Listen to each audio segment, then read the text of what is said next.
Why Acolyte sucks? Because it's not a story. A story either constructs or it deconstructs. When it constructs, it props the character forward and up, helping him build strengths and use those strengths to defeat foes and overcome challenges. When it deconstructs, it sends the character back and puts him down, making him face the negative consequences of his decisions while throwing him into a pit of despair. Take war as a theme. When you construct around the topic of war, you're providing situations where war brings the good out of people, such as courage, determination, and sacrifice for the higher good. So movies like Braveheart, Saving Private Ryan, or We Were Soldiers are a great example of this.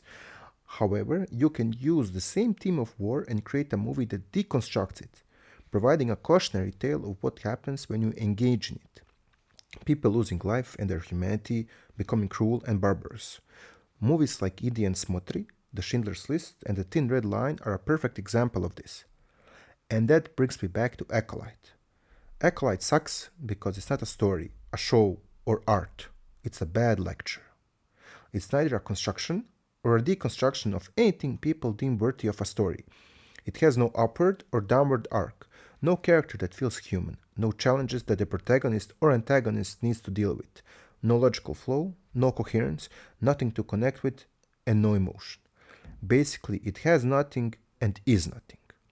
The entire plot of the show can be best described by the comment under Tommy Wiseau's video that stated, "It's like Tommy is an alien that never saw a movie, but had someone explain the basic elements of it to him so he can create a movie." Leslie Headland is like Tommy Wiseau. She heard about the elements of cinema, but has no idea how to make that a reality. The set feels off and small, the characters unnatural and contrived, and the plot has more holes in it than Swiss cheese.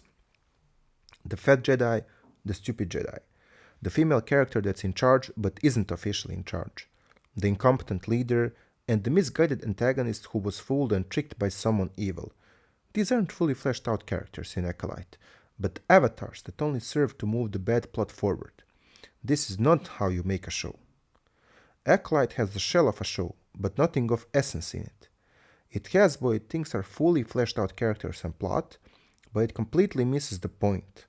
It has no heart, no soul, no emotion, no distinction, no story. And the saddest part of it is that Disney spent more than $180 million on this crap.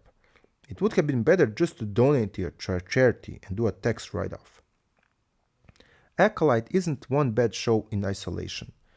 It's a marker of our times, where writers employed in Hollywood no longer have life experience. They're the Tommy Wiseau that looks at humans and tries to copy what they see without understanding the essence of it, why stories work, and how we experience them. They lack the fundamental understanding of art, movies, shows, and cinema. They don't know why we love characters like Luke Skywalker, Ellen Ripley, and Aragorn. And it's even less known to them why we respect characters such as the Joker, Eren Yeager, or Hans Landa. They're befuddled because they see the structure but don't see the essence. And there's no way for them to see the essence because it can't be seen, it must be felt. To connect with a story, you must feel the emotion behind the story. You need to live it to feel it. And today's Hollywood sits behind 9 steel gates that separate them from the rest of us. But by separating themselves from the common man, they separated themselves from common life, a life that provides experiences.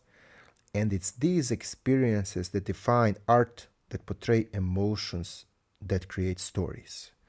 Without experience, there's no emotion, and without emotion, there's no story.